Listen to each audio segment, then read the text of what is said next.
ETV ప్రేక్షకులకు నమస్కారం. ఇప్పుడు మనం మాట్లాడుకోబోయే ముఖ్యమైనటువంటి ఆరోగ్య సమస్య డిప్రెషన్. డిప్రెషన్ అంటే ఏంటి అసలు? అసలు డిప్రెషన్‌కి కారణాలేంటి? దీనికి సంబంధించినటువంటి లక్షణాలు ఏ విధంగా ఉంటాయి? ఏవైనా చిన్న చిన్న చిట్కాలు ఆయుర్వేదంలో ఉన్నాయా? అదేవిధంగా ఆయుర్వేద ఔషధాలు, మందులు ఏమైనా అవైలబిలిటీ ఉన్నాయా? లేదా పంచకర్మ ట్రీట్మెంట్స్ గురించి ఇప్పుడు తెలుసుకుందాం. సో కామన్‌గా వింటున్నటువంటి పదం డిప్రెషన్. డిప్రెషన్ అంటే ఏం లేదు, కుంగుబాటు. దీంట్లో సైకలాజికల్ ప్రాబ్లమ్స్‌లో కొన్ని రకాలైనటువంటి దాంట్లో ముఖ్యంగా డిప్రెషన్ ఒకటి, స్ట్రెస్ ఒకటి, అదేవిధంగా యాంగ్జైటీ ఇలాంటి కొన్ని పదాలను రెగ్యులర్‌గా వింటూ ఉంటాం. దాంట్లో ఏంటంటే డిప్రెషన్ అంటే ఏంటంటే ఒక రకమైనటువంటి కుంగుబాటు, ఒక రకమైనటువంటి సాడ్‌నెస్, బాధతో కూడినటువంటి ఒక స్టేట్‌గా చెప్తామన్నమాట. అయితే అసలు ప్రాపర్ డెఫినేషన్ ఏంటి డిప్రెషన్‌కి అంటే ఏంటంటే పర్సిస్టెంట్ సాడ్‌నెస్ అంటే ఏంటంటే చాలా రోజుల పాటు మనం ఒక బాధలో ఉండడం అన్నమాట.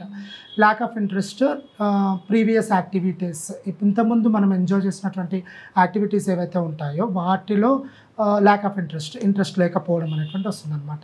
దీనివల్ల ఏమవుతుందంటే అపటైట్ మీద, స్లీప్ మీద డిస్టర్బెన్స్ అంటే నిద్రాభంగం అవుతుంది. అదేవిధంగా ఆకలి కూడా తగ్గుతుందన్నమాట. అయితే డిప్రెషన్ అనేటువంటిది మామూలుగా కొందరిలో చూస్తాము, కానీ హైలీ ఎడ్యుకేషన్ అంటే చాలా ఎడ్యుకేటెడ్ అయ్యి ఉండి మంచి మంచి పొజిషన్లో ఉన్న వాళ్ళలో కూడా చూస్తున్నాం. అంటే ఏంటి, మెయిన్గా ఏంటంటే మంచి మంచి ప్రొఫెషన్లో ఉండి హయ్యర్ ఎడ్యుకేషన్లో హయ్యర్ లైఫ్ అచీవ్ చేసిన వాళ్ళలో కూడా డిప్రెషన్ అనేటువంటిది చూస్తూ ఉన్నాము.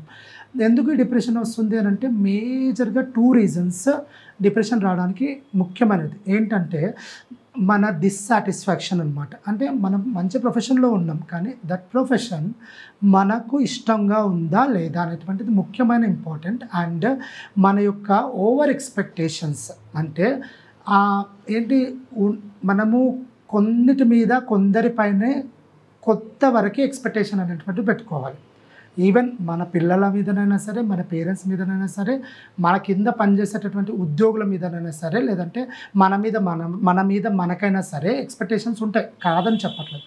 కానీ ఒక లిమిట్ వరకే ఎక్స్పెక్టేషన్స్ ఉండాలి. ఆ లిమిట్ ఎప్పుడైతే క్రాస్ అవుతుందో కంపల్సరిగా ఈ సైకలాజికల్ ప్రాబ్లంలో డిప్రెషన్ అనేటువంటిది వస్తుంది. అదేవిధంగా ముఖ్యంగా సాటిస్ఫాక్షన్ లేకపోవడం అనమాట. దేని మీద సాటిస్ఫాక్షన్ లేకపోవడం, జాబ్ పరంగా సాటిస్ఫాక్షన్ లేకపోవడం వల్ల కావచ్చు, మనం తీసుకునేటువంటి నిర్ణయాలు, డెసిషన్స్ మీద సాటిస్ఫాక్షన్ లేకపోవచ్చు కానివ్వండి, మన సొసైటీ మీద, మనం ఏదైతే పెరుగుతున్న ప్రాంతంలో కానివ్వండి, చదువు మీద కానివ్వండి, ఏదో ఒక దాని మీద మనకు సాటిస్ఫాక్షన్ అనేటువంటి లేకపోవడం. అయితే డిప్రెషన్ అనేటువంటిది ఒకటే ఒక రీజన్తో వస్తుందా అంటే కాదు. ఇది మిక్చర్ ఆఫ్ చాలా రకాలైనటువంటి మనం ఫేస్ చేసే ఇష్యూస్ బేస్ చేసుకొని ఒక సర్టన్ పీరియడ్ అప్పుడే డిప్రెషన్ అనేటువంటిది వస్తుంది. సో దీనికి ఫండమెంటల్గా 4 రీజన్స్గా తీసుకుంటామండి. దాంట్లో ముఖ్యమైనటువంటి reasons personal issues, professional issues, and family issues, and financial issues. So most commonly ఇది ఆల్ సైకలాజికల్ ప్రాబ్లమ్స్కి ఇవి 4 మేజర్గా ఫండమెంటల్గా తీసుకుంటాం. పర్సనల్ అంటే మనం ఎనీ లవ్ ఫెయిల్యూర్ కావచ్చు, లేదంటే ఇష్టమైన ఫ్రెండ్స్ మనతో ఉండకపోవచ్చు, మనల్ని అవాయిడ్ చేయొచ్చు, లేదంటే మనకు నచ్చింది దొరకకపోవచ్చు, వాట్ ఎవర్ మన డిజైర్స్ ఫుల్ఫిల్ కాకపోవడం అనమాట. ఓకే, మనకు కావాల్సింది దొరకకపోవడం, ఇది పర్సనల్ ఇష్యూస్ కింద తీసుకుంటాం. దెన్ ప్రొఫెషనల్ ఇష్యూస్, మనం చేస్తున్న జాబ్లో ఏమన్నా మనకి సాటిస్ఫాక్షన్ లేకపోవడం కానీ, లేకపోతే ఉద్యోగం చేస్తున్న ఆఫీస్లో కానివ్వండి, ఆ ఏరియాలో కానీ మనని ఇబ్బంది పెట్టే వాళ్ళు ఉండడము, మన మీద ఓవర్ డామినేషన్ చేస్తున్నటువంటి కొన్ని సిచ్యువేషన్స్లో కూడా ఈ డిప్రెషన్ రావడానికి కారణమవుతుంది అనమాట. At the same time health issues, family issues. Family health issues అంటే ఏంటి, ఫ్యామిలీ పరంగా కొన్నిసార్లు అమ్మా నాన్నలు మనం అర్థం చేసుకోకపోవచ్చు. మనం ఏంటి ఒకటి చదవాలనుకుంటాము, వేరే వాళ్ళు ఏదో ఇంజనీరింగ్ చదవాలనుకుంటే మెడిసిన్లో డాక్టర్గా జాయిన్ చేయొచ్చు, డాక్టర్ చదవాలనుకున్నాను మెడిసిన్లో జాయిన్ చేయొచ్చు. సో ఒక రకమైనటువంటి ఊరికే చదవండి అని ఇబ్బంది పెట్టడం కావచ్చు, లేదంటే మీకు నచ్చిన పని చేస్తుంటే దాన్ని చేయొద్దు అని ఆపడం కావచ్చు, లేదంటే రిలేషన్స్ బాగాలేకపోవడం అంటే మదర్తో సరిగా ఉండకపోవడం, సిస్టర్స్ బ్రదర్స్తో సరిగా ఉండకపోవడం, ఫాదరు ఫ్యామిలీని సరిగ్గా పట్టించుకోకపోతున్నానన్న బాధ, ఒక్కొక్కసారి కొందరికి ఫాదర్ ఉండరు, మదర్ ఉండరు, ఫాదర్ లేదనే బాధ, మదర్ లేదనే బాధ, ఇలాంటి కొన్ని రకాల ఫ్యామిలీ ఇష్యూస్. ఫైనాన్షియల్ అంటే ఆల్మోస్ట్ అందరూ ఈ ప్రాబ్లమ్ని ఫేస్ చేస్తుంటారు. అందరికీ డిప్రెషన్ వస్తుందంటే లేదు, ఒక లిమిట్ వరకు అందరికీ ఫైనాన్షియల్ ప్రాబ్లమ్స్తో సఫర్ అవుతారు. బట్ ఫైనాన్షియల్ ప్రాబ్లమే నాకున్నది, ఇంకా ఏ ప్రాబ్లమ్స్ లేదన్నట్టు ఒక పెద్ద గిరిగీసుకొని కొందరు ఉంటారు. సో నాకు మాత్రమే ఉంది ఈ డబ్బు సమస్య, ఇంకా ఎవరికీ లేదు, నాకే ఎన్ని ఇబ్బందులు వస్తున్నాయి, ఏంటో దేవుడు నాకే ఎన్ని కష్టాలు వస్తున్నాయి అన్నట్టుగా మాట్లాడతారనమాట. సో ఇది కూడా ఒక రీజన్. అండ్ హెల్త్ ఇష్యూస్ అనమాట. కొందరు లాంగ్ టర్మ్ డిసీజెస్తో బాధపడుతూ ఉంటారు. కొందరు ఏంటంటే చిన్న చిన్న నొప్పికి ఏదో చెస్ట్లో డిస్కంఫర్ట్ ఉంది, అది మేబీ గ్యాస్ వల్ల కావచ్చు, కానీ ఆయన కూడా ఏం చేస్తుంటారంటే అది ఏదైనా హార్ట్ అటాక్ అయి ఉండొచ్చు, లేదంటే కొన్ని రకాలైనటువంటి కిడ్నీ పెయిన్స్ కానివ్వండి, లేదంటే జాయింట్ పెయిన్స్, ఆర్థరైటిస్ ప్రాబ్లం వల్ల నేను ఇంకా చిన్న ఏజ్లోనే నాకు ఇలాంటి ఆర్థరైటిస్ ప్రాబ్లం వచ్చింది, ఇంకా లైఫ్ లాంగ్ నేను ఇలాగే ఉండాల్సి వస్తుందా, ఇప్పుడే నాకు ఈ ప్రాబ్లం వచ్చింది, ఇంకా నేను 50 yearsలో ఎలా ఉంటాను అని చెప్పేసి బాగా డిప్రెషన్కి వెళ్ళిపోతారు అనమాట. అయితే డిప్రెషన్ అనేటువంటిది ఒక ఫేజ్ అండి.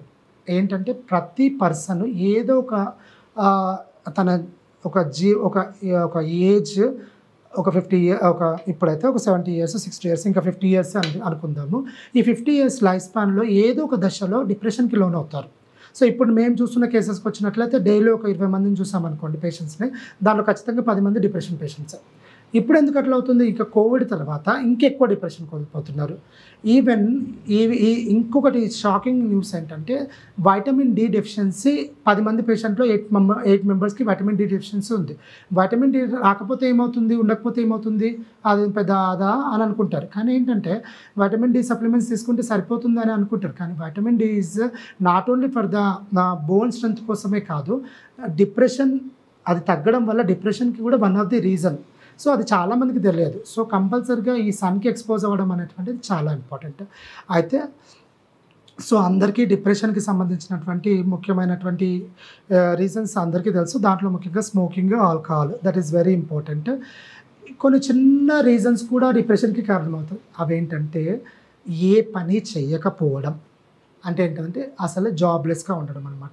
ఏ పని చేయకపోవడం వల్ల ఏమవుతుందంటే వాళ్ళ మీద వాళ్ళకే కాన్ఫిడెన్స్, వాళ్ళ మీద వాళ్ళకే రెస్పెక్ట్ అనేటువంటి తగ్గిపోతుంది. సో ఒకానొక స్టేజ్లో ఇది డిప్రెషన్కి రీజన్ అవుతుందన్నమాట. ఎవరైతే కాన్స్టెంట్గా గంటలు టీవీ ముందు కూర్చుంటారో వాళ్ళకి డిప్రెషన్ వచ్చే ఛాన్సెస్ ఉందన్నమాట. వినడానికి కొంచెం అతిశయోక్తిగా ఉంటుంది, but what are the reasons, causative factors అంటారు. అంటే ఒక డిసీజ్ కానీ ఒక ప్రాబ్లం రావడానికి అసలు ఏవి కారణాలని అనాలిసిస్ చేసినప్పుడు ఇది మేజర్ కారణంగా తీసుకుంటాం అనమాట. అంటే ఎవరు ఎక్కువ గంటలు టీవీ ముందు కూర్చుంటారంటే పనిలేనోడు, ఏ పని చేయకుండా ఉన్నాడు, టీవీకి అతుక్కొని పోతాడు. సో వాళ్ళకి ఏమవుతుందంటే ఒక దిక్కు జాబ్ లేదు, పని చేయట్లేదు అన్న అదొకటి, ఇంకా గంటలు టీవీ చూడడం అనేటువంటిది. అదేవిధంగా ఇంటర్నెట్, ఈ సోషల్ మీడియా ఎక్కువ అయిపోయింది. దాంట్లో కూడా గంటలు ఇన్స్టాగ్రామ్స్ చూస్తూ కూర్చుంటారు, గంటలు ఫేస్బుక్ చూసుకుంటుంటారు. ఇంకా ఇదేం చేస్తుందంటే deviate from our major work, అంటే మెయిన్ వర్క్, మన ముఖ్యమైనటువంటి పని నుంచి మనల్ని అడ్డదారి పట్టిస్తుంది అన్నమాట. సో ఇది వెరీ ఇంపార్టెంట్. దీన్ని అంత ఈజీగా వదిలేయకూడదు. ఏంటంటే ఇది కూడా ఒక రకమైన, ఒక్కసారి ఇన్స్టాగ్రామ్ స్టార్ట్ చేస్తే రీల్స్ చూసుకుంటూ వెళ్ళిపోతుంటే అసలు మనకు ఉండదు, చూస్తూనే ఉంటాం. దాంట్లో మేజర్ వర్క్ అనేటువంటిది మన పక్కకి వెళ్ళిపోతుంది. అన్నెసెసరీ వర్క్, ఏదో ఇంపార్టెంట్ రీల్ ఉన్నా ఒకసారి చూసి వదిలేయచ్చు. కానీ ఏంటంటే కొందరు ఏంటంటే దానికే అడిక్ట్ అయిపోతూ ఉంటారు అనమాట. ఫేస్బుక్ స్టార్ట్ చేస్తారు, ఫేస్బుక్ చూస్తూనే ఉంటారు. లైక్స్, కొందరికి ఇంకా షాకింగ్ న్యూస్ ఏంటంటే ఒక పోస్ట్ పెడతారు, దానికి లైక్స్ రాలేదనుకో, లైక్స్ రాలేదు రీజన్స్ చెప్తూ ఉంటే పేషెంట్స్ చాలా కామెడీ అనిపిస్తుంది. అసలు చనిపోయిన వాళ్ళు కూడా ఉన్నారు తెలుసా, ఫేస్బుక్లో రాలేవు.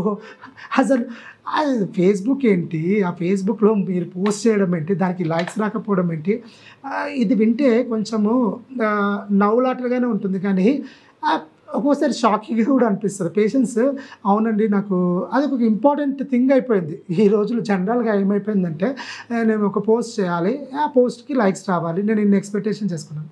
అక్కడ ముఖ్యంగా వచ్చేసి నేను చెప్తున్నాను కదా, మనం ఓవర్ ఎక్స్పెక్టేషన్స్ అంటే ఎవరి మీద ఓవర్ ఎక్స్పెక్టేషన్స్ అనేది కరెక్ట్ కాదు. ఈవెన్ మన ఓన్ సన్ మీద కానివ్వండి, ఓవర్ పేరెంట్స్ మీద కానీ, మన మీద మనకి కూడా ఓవర్ ఎక్స్పెక్టేషన్ అనేది కరెక్ట్ కాదు. సో వెన్ వి హ్యాపీగా ఉండాలంటే, ఈ సైకలాజికల్ ప్రాబ్లమ్స్ రాకుండా ఉండాలంటే ఏంటంటే ఆయుర్వేదంలో యోగాలో చెప్తేది ఏంటంటే వినోపదం అంటారు. అంటే వినోపద అంటే వినా ఉపద. ఉపద అంటే ఏంటి ఎక్స్పెక్టేషన్స్, వినా అంటే లేకపోవడం. ఎక్స్పెక్టేషన్స్ ఎప్పుడైతే లేకుండా ఉంటాయో దెన్ సైకలాజికల్ ప్రాబ్లమ్స్ కానివ్వండి, డిప్రెషన్ కానీ రాకుండా ఉంటాయి. ఓకే, ముఖ్యంగా దీనిలోకి వెళ్దాం. సో డిప్రెషన్ని ఆయుర్వేదంలో ఒక మంచి వర్డ్తో పిలుస్తారనమాట. దాంట్లో ఆ మనో అవసాద అనేటువంటి ఒక టర్మ్ ఉంటుంది అనమాట. దట్ మనో అవసాద is nothing but depression. So ఒక ముఖ్యమైనటువంటి లక్షణాలని ఆయుర్వేదంలో చెప్పారనమాట. దాంట్లో ముఖ్యమైనటువంటి లక్షణము విసంగ. విసంగ అంటే ఐసోలేషన్. ఈ డిప్రెషన్లో ఉన్న పేషెంట్స్ ఎవరైతే ఉంటారో వాళ్ళు సోషల్ విత్డ్రావల్ అంటే ఏంటంటే 10 మందిలో కలవడానికి ఇబ్బంది పడుతూ ఉంటారు. వాళ్ళు ఒక పర్టికులర్ ప్లేస్లో ఉండడానికి, అంటే ఒక ఇంట్లో ఒక రూమ్లో ఉండడానికి, ఎక్కడికి బయటికి రాకుండా ఉండడం అంటే సోషల్ ఐసోలేషన్ అనమాట. వాళ్ళే ఐసోలేట్ చేసుకుంటారు, వాళ్ళు ఒక దగ్గర ఉంటారు అనమాట. వాళ్ళు అందరితో కలవడం అనేటువంటిది ఇష్టం ఉండదు. This is the main feature. And ఇంకోటి ఏంటంటే అధీర దృష్టి అంటే ఏంటంటే లాస్ ఆఫ్ కాన్సన్ట్రేషన్. అంటే ఇంతకుముందు ఏవైతే మనం ఇష్టంగా చేసే పనులు ఏవైతే ఉన్నాయో, రోజు చేసే పనులు ఏవైతే ఉన్నాయో, ఈవెన్ మీకు ఒక ఆసక్తికరమైన విషయం ఏంటంటే వాళ్ళు రెడీ అవ్వడం కూడా మానేస్తారండి. తల దువ్వుకోవడం కూడా వదిలేస్తారు. అంటే కేర్లెస్గా అయిపోతారు అనమాట. కేర్లెస్ అంటే loss of concentration only. Careless means బాధ్యతారహితంగా ఉండడం అని కాదు నా ఉద్దేశం ఇక్కడ. ముఖ్యంగా ఆ కాన్సన్ట్రేషన్ అనేటువంటిది లాస్ అవుతారనమాట. ఇంకోటి అంటే అరితి అంటే ఎప్పుడు సాడ్గానే ఉంటాడు. ఆ అప్రహర్ష అనేటువంటి వస్తుంది. దీంట్లో ముఖ్యంగా వచ్చినట్లయితే ఒక సాడ్నెస్ని, బాధను, ఒక రకమైనటువంటి దిగులు, కుంగుబాటును ఎప్పుడు వెంట తీసుకొని వస్తూ ఉంటారనమాట. కర్మహాని.